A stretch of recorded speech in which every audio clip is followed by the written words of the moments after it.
A 1, 2, 3, 4. Take it to the top. To the top. Not the bottom, but the top. Top talent. I can't afford a band. This is the house band. My name is Richie Phillips. Welcome to Top Talent. This is the podcast that originates from the Albany area of upstate New York, if you know where Albany is. By the way, stop the music. Albany was rated one of the top places to retire in America. Yes. And the people who did the study, the Albany Chamber of Commerce. I'm kidding. This episode of Top Talent, we're going to be talking to a group of people who sing all the time and are very frustrated because they can't sing together because of this damn pandemic. It should be called the pandemic. They're from more of the Schenectady area, or at least that's where the group originates from. It is the Electric City Chorous, a iconic group from this area. You've seen them all over the place singing during holidays, even off holidays. They sing in senior centers. They do all kinds of events, and very frustrated with the fact that they are relegated to what everybody's relegated to right now, and that is Zoom. I mean, thank God for Zoom. Otherwise, we'd have nothing, but it can get a little irritating when you can't get together, especially musicians, to sing. So what are some of their frustrations? How are they getting around it? How are they keeping up their sense of humor? I think you'll find out when you hear my discussion with all these members, and they're all on a Zoom call because they're getting so used to Zoom. We decided to do it through Zoom. Here is my interview with the Electric City Chorous. Oh, wait a minute. I got to bring in my chorus to introduce them here. Take it to the top. To the top. Not the bottom, but the top. Top talent. Top talent. And I'm here with some very, very talented guys. This is the Electric City Chorous. We could go through the whole group. Actually, please introduce yourselves and what you do for the organization. That's the best way to go. We'll go from the upper left square. Go ahead, George. Go ahead, George. I'm George Picorni. I'm a chairman of the music committee, and I'm a baritone. I'm Terry Topka. I am the secretary treasurer of the chapter and music team member, and I sing bass. Mama sings tenor. Well, actually, I'm Hank Petticone. I'm the current president of the chorus and of the chapter, and I think I'm singing tenor right now. I also sometimes sing lead. I'm Peter Hilmar. I'm the membership chair, and I sing lead. I'm Bill Saratella. I'm the chorus manager, and I sing lead. I'm Chuck Curry, and I'm 42 years a barbershopper, and I sing bass. Did you say 42 years? 42 years. Wow, incredible, incredible. Who's up? I am Chris Jensen. I am the associate music director. I sing tenor, I sing lead, and once in a while I sing bass too. And baritone. Baritone. And right? once in a while baritone, yes. Very talented. I'd like to go, Jack. I'm Jack Richards. I love singing with these guys. I don't help them out very much because I'm out of town a lot. But I've been enjoying this for 45 years. Wow. Frank Genovese, lead singer. I've been I'm the token doo-wopper here. And I've been singing barbershop on and off for almost 30 years, but officially roughly about 7 to 10. And medical director, right? One medical director. There are at least 3 physicians. Well, I'm Walt Lane. I've been president and past president and secretary and treasurer of this organization. Now I just kind of hang around and watch what's going on. I sing lead. You sing lead. all right, and I think Dave's the only one left. Dave Barnett. You're on mute, Dave. That's not going to work. That's Yeah, I'm Dave Barnett, one of the many bassists in the chorus, and I've having a great time singing barbershop for the last 7 or 8 years. Excellent. Well, thank you for all being on the podcast. And that's the podcast. Take care. No, just kidding. No. Well, actually, that was one of my first questions. I was thinking, if somebody threw a piece of music at you right now. So it's not a question of everybody knows their parts and where they are, high, low, in the middle, boom. It doesn't work that way, right? As you just mentioned, sometimes you sing lead, sometimes people switch around. Well, we also have an old-fashioned thing called woodshedding. Oh. That used to do as a chorus, and somebody would come in with a sheet of music and sing the lead line, and the rest of us would all accompany. And it was a good way of tuning our ears to harmony. I got you. Does anybody know where it actually started? Like what year the Electric City Chorous started and who started it? 1944. Yeah, check out our webpage, Richie. 44. I actually did. I actually had the answer. have I just wanted to know if you knew it. You got the picture there of the original meeting. It's the original. Yeah. Yeah, I saw it. It was black and white. I saw it. I checked out your website. 1944. Yeah. And the largest that this group has ever gotten, has it ever gotten to be huge? I was looking at some programs from the 50s, and there was over 100. There really? Yeah. Over 100 guys. They had like, I don't know, 17 tenors or something like. And then one program I looked at, it was it's really amazing. Well, you think, Hank, used that's to be a lot bigger back then too. You'd think that that's a lot, but I Googled something, and I Googled what is the largest in-person choir. There was, in 2016, 21,262 people met. It was a gospel group. Whoa. Wow. Okay. And they got us beat. You talk about these virtual ones. Well, actually, there's a bigger group. The Art of Living in India, they had 121,440 people. And you know, these virtual choruses that everybody's talking about, and that's what we're getting into now. There is a virtual chorus on YouTube. There's 17,572 people in it. So whoever did that put 17,000 videos of everybody singing together and stitched together. That's some pretty good equipment, I guess. Yeah. That's amazing. And that kind of brings up the next question. You have been forced, because of this disgusting, horrible pandemic, to be pushed into the technological world. I mean, we spent half of this meeting tonight talking about technology. Does that frustrate you, or are you excited by the alternatives? Anybody want to answer that? This is it's very frustrating. Go ahead. Because it changes up everything you're doing. Yeah. It does change up everything we do, and everything we do is oriented towards, in real-time tuning between the voices and our ears, when we stand in a circle or stand on the risers. So not being able to do that is extremely frustrating. And, we're just, and the technology just can't cut it with that. Right.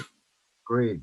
And for people who don't understand, you can't sing in sync right now. If everybody was singing, everybody would be completely out of sync. It doesn't work. There isn't one piece of technology that'll do that yet, right? Nope, not yet. Very frustrating. So the alternative is, this is how you guys meet and sing. But you did actually sing tonight, but nobody heard each other. Right. Which is very frustrating. Good thing. It's the best we've sounded ever. For the actual director, that would be who now? Kermit or myself. Kermit. All right, Kermit, who I don't see here tonight. Right. Has the process actually changed, like the actual dynamics of singing in a chorus, whether it's singing Sweet Adeline or My Girl? Is there a template for all of it? You know what I mean? Like, the person singing, choral directing. What's that? Yeah, choral directing doesn't change no matter what this group is and what kind of style of music they're singing. It's all about telling a story and making an impact on the audience. And so the director's up there waving his hands in various ways to tell the members of the singing group, when a particular event happens, when we close a sound or when we begin a phrase or whatever. And sometimes, a lot of the times, it also includes the dynamics, with the hand motions. So, each director has his own particular style of hand motions. So what Kermit does and what I do is very different, as I'm sure the guys will tell you. but we have common things that pretty much everybody understands. When I do this, it's a cutoff, and people understand that and will respond. Mm-hmm. So that piece of it is common, and it's the same thing for the church choir that I direct. I do exactly the same kind of motions, and those folks understand it just as well. But there is a certain sound that makes it, and actually I'm a little confused. You don't call this barbershop. It's not barbershop when you're singing with 20 people, right? Does a barbershop does it have to be a quartet to be a barbershop? No. So barbershop quartet, yes, 4-part harmony. But if you have a chorus, as long as you're singing exactly 4 parts, you can still be singing barbershop. You cannot, as a chorus, start going off into 8-part harmony. Oh, okay. You still have to sing 4-part harmony. Now, if you're just entertaining, singing entertainment a cappella, you can sing as many different parts as you want, but strict barbershop chorus still has to be 4 parts, primarily homophonic, where everybody's singing the same word. That's interesting. Didn't know that. Huh. And I was also barbershop is a style of singing, right? And it doesn't, and it's, as somebody already said, it doesn't matter what the music is. When you sing barbershop, it's 4-part harmony, and there's a whole bunch of technical stuff set up for that only the directors really get to know a little bit about. It's been changing and evolving. When it first started, it was mostly black quartets doing it. Yeah. And it was not music that was arranged for it. They would get together and one person would start the melody. Somebody else would figure out what the bass part ought to be in his opinion. And when they agreed on that, then the tenor part would kick in and they would figure out what that part was. And then the baritone part would kick in and then they would go off and sing the song. And if they remembered it tomorrow, they'd sing it the same way. And if not, it would be different. Gotcha. It's only in the past, probably 50, 60, 70 years that we've begun to do a lot of arranging for it. And it's the same, but it's changing all the time. Barbershop 10 years ago was a different sound than it is today. And it doesn't matter if it's a quartet or a chorus. It's always changing, always evolving, but always 4-part. They did say, if you go back to, I guess, maybe the 30s or whatever, that they were really considered like the rock stars of the day. Some of the, they sold a real lot of recordings of barbershop. Yeah. Do you get just as much of a kick out of singing really old barbershop songs as redoing like a modern song? You know, and do audiences, do you think, still appreciate you guys breaking into Sweet Adeline, or do you think they'd rather hear something more current? Depends on the audience. Right.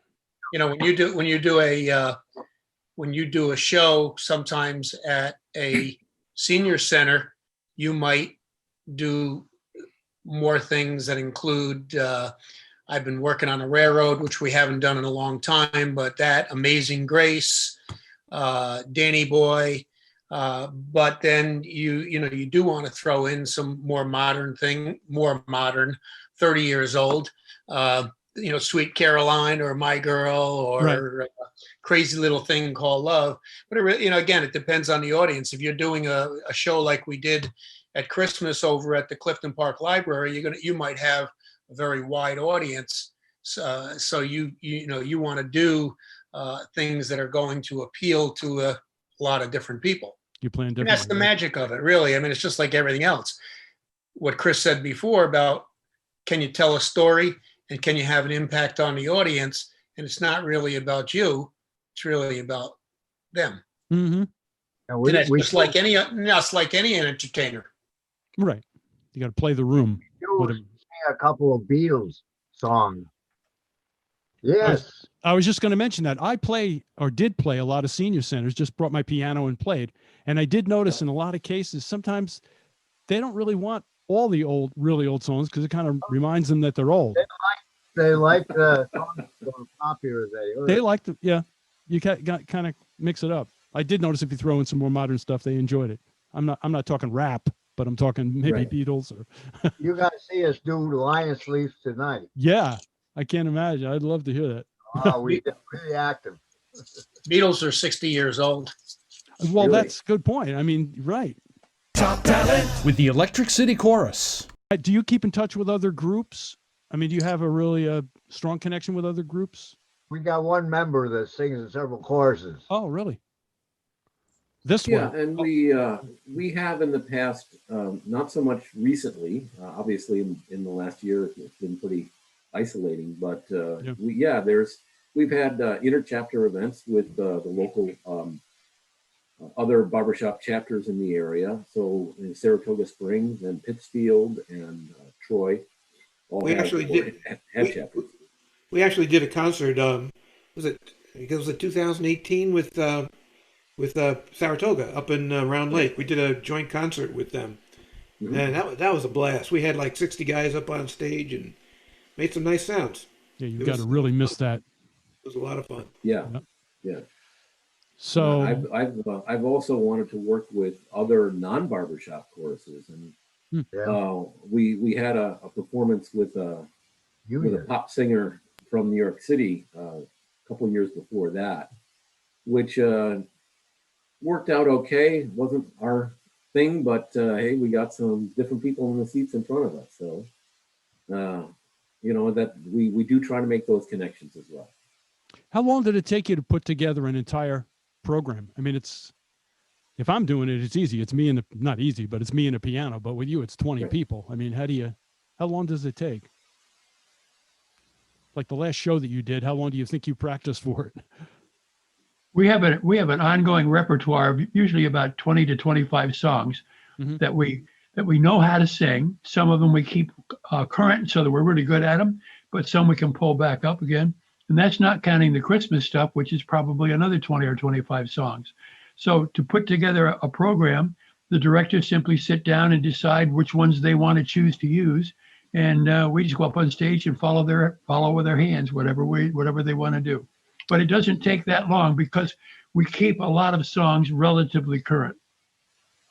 But you do find, I know you were talking about this earlier, you do find that you have no choice but to get a little bit rusty with this current situation, right? I mean, You saw tonight we did 3 songs. Yeah. Most practices will do, I don't know, 12, 15. Oh, really? Well, maybe not quite that many, but yeah, more like 8 or 9. Yeah. But still, right. We would work, spend considerable time on and focus and detail on 2 or 3, but then we would generally run through and refresh ourselves on 5 or 6 or 7 more songs. So if this pandemic continues, which it doesn't look like it's ending soon, there's no other way of doing it but this way. Obviously, you have nothing booked. Even, do you have anything booked? Being very optimistic for next summer, or thinking that it's going to end? Not yet. No, it's terrible. It really is.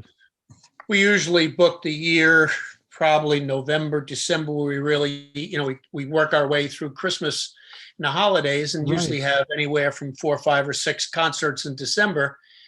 We usually take a breather in January and start back up in February. We'll really start kicking in March or April. So we start talking to places again, and we have some recurring places we play at, but we'll start usually in December or January to start booking. That being said, some of the bigger places, like we played at Jumpin' Jacks, or not Jumpin' Jacks, but Freedom Park. Freedom Park, Scotia. Yep. We played Freedom Park last year or 2 years ago, along with a younger group from Schenectady Community College. I mean, that was in the works for a year. Yeah. So sometimes when you're playing a bigger venue, Clifton Park Library, we book a year in advance. So we'll probably start doing those again. But realistically, your guess is as good as anybody else's. Right now, we're probably really looking at May, June, maybe. But who knows? Yep. Also, talk about the contests. What happens when we go to division contests? Right. We go up against the Racing City in Saratoga, Uncle Sam and Troy. We take them on. Right. And they're not practicing either right now. Yeah. Right. That's a big most of them are doing the same thing we're doing. Right. Right. And yeah, it's less than ideal, obviously. Yeah. Talking about technology, you all know the whole idea of auto tune, right? Mm. Have you ever seen this Yes, we technology do. where almost every singer now, when they go to a studio, they employ that? I was just wondering what your thoughts on some of the technology that's out there. I mean, if there was a little box that you could all sing into, and there is, that would perfectly put you all in tune, would you use it? Or is that a complete insult? Yeah. Because they use it. And I know from radio, Oh, yeah. when we did these live shows with these country acts, they were using it on stage too. Richie, my church Yeah. choir does that. The director is a Union College professor of music. Yeah. He has that equipment. So Yep. we have a thing comes up on the screen, and we sing into it, and he combines all the voices to create a choral. Yeah, it's very commonly used. I mean, does that insult you or? We haven't worked with it. You haven't worked with it? We haven't, but it would go against my grain. Yeah.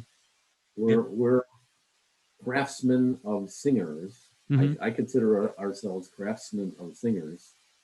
So I don't want to use artificial aids and not saying that, we're really great singers. None of us are. We're all average, pretty much.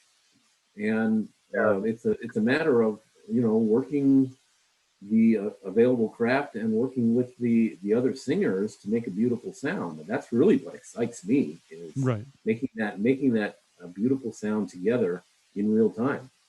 So no, I wouldn't consider that. Yeah, Well, Richie? if we played Shea Stadium for 50,000 people, we'll use auto tune. Well, after they pay their fee, then we can afford to buy the box, right? Right. Richie, Yes.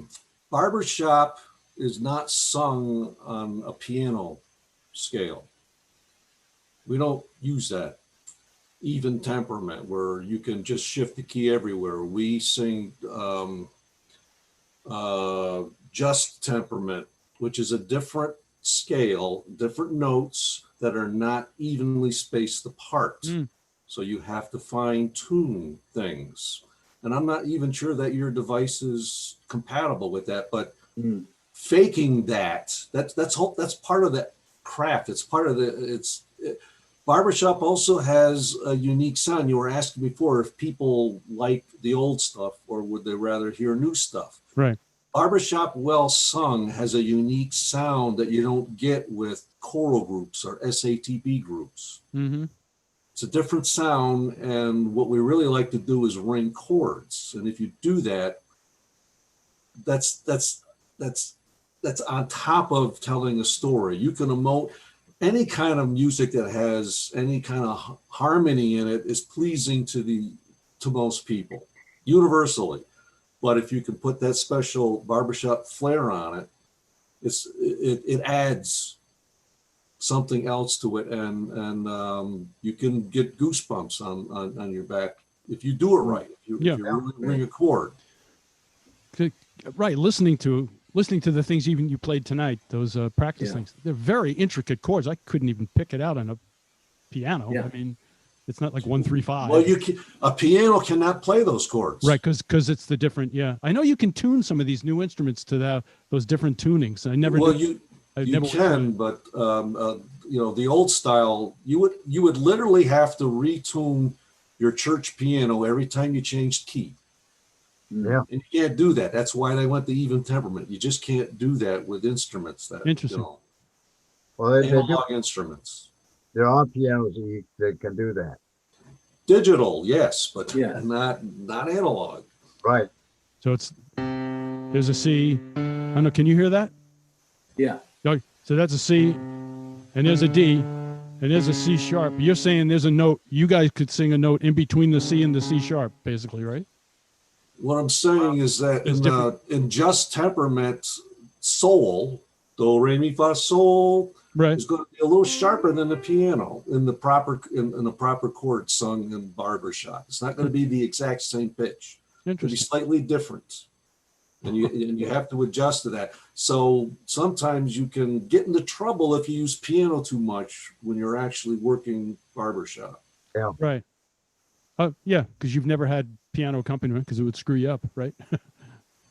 Well, the thing too is when you're singing in the chorus, you may have a tenor to one side, a lead to another side, so you can hear those. And as I said, if something happens that the lead drops the note, then all of us have to drop too, so we're still in harmony with that lead. Just to show you, my piano has chorus, has a choral sound. Oh, where are these? On this piano, they've actually sampled it in 3 different places. So if you hit it softly, you get. If you hit it hard, you get. So you can go. And then there's choral. This is called Choir Oz. That sounds cheesy and fake, doesn't it? Yeah, right. It does. Right.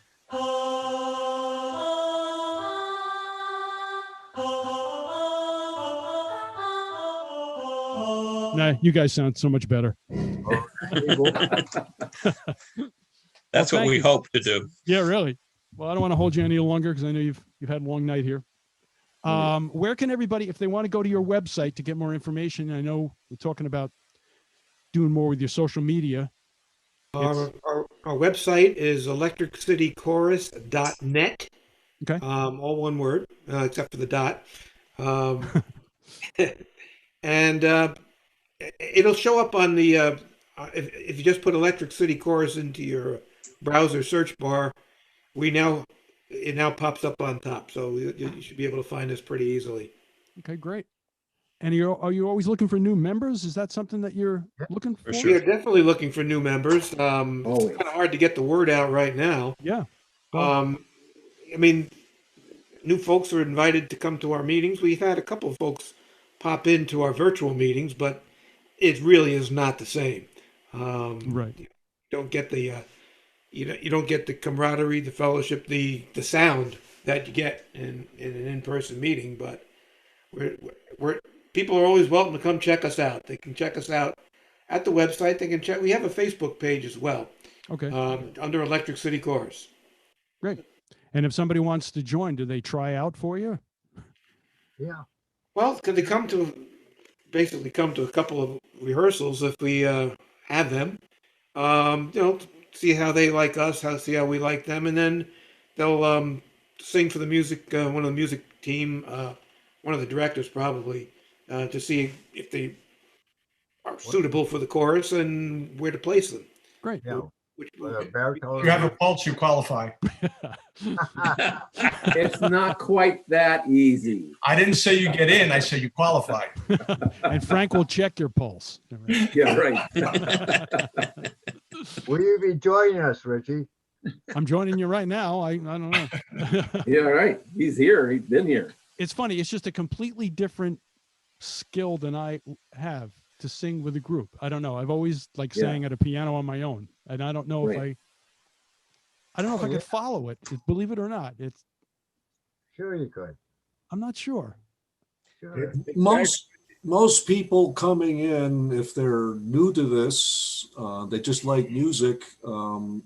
Singing in a chorus, there's safety in that. You're not the only one singing your part. True. Richie, you sound like somebody though who would work well in a quartet off the top, because you're used to singing solo.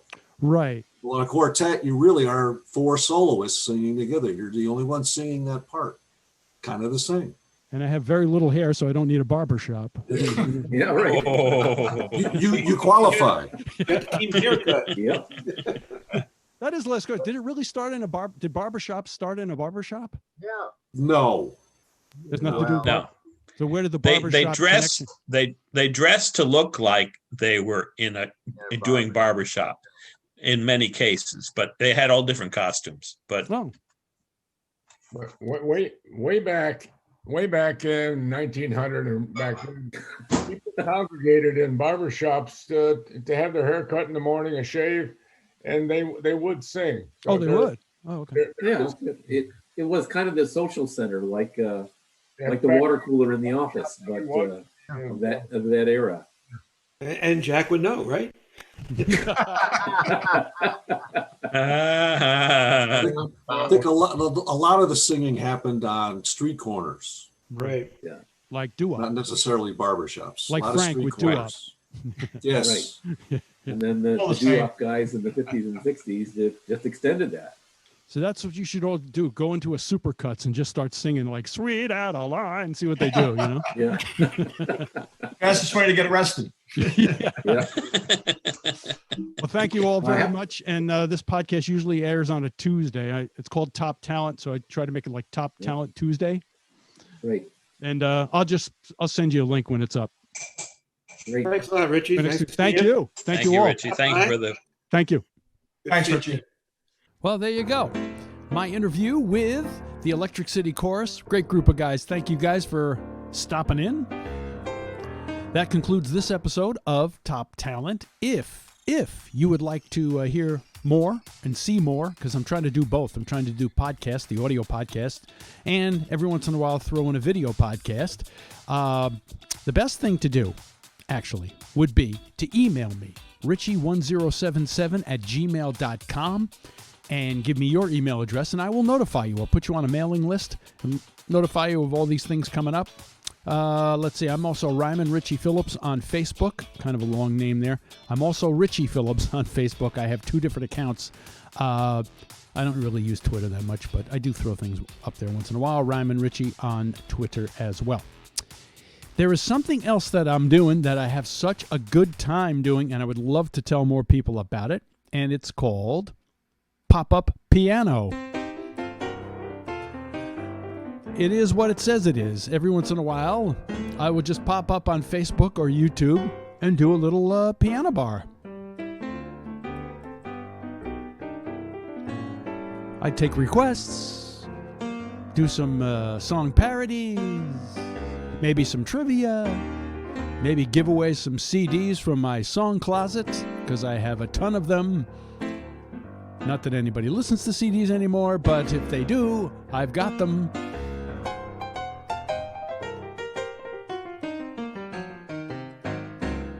Yes. And that's it. I think I've advertised everything I want to advertise. Again, you can contact me at richie1077@gmail.com. You can go to my website, by the way, which is hirerichie.com, and check out some old song parodies that I have on there and old crazy things. I would appreciate that. That about does it on Top Talent. Thanks again. Bye-bye. New episodes every other Tuesday on Top Talent Tuesday. Good way to remember it. On Apple Podcasts, Spotify, iHeart Podcasts, or wherever you get your podcasts. And my YouTube channel to see video podcasts. Top Talent is a Me, Myself, and I production in association with nobody else. Top Talent!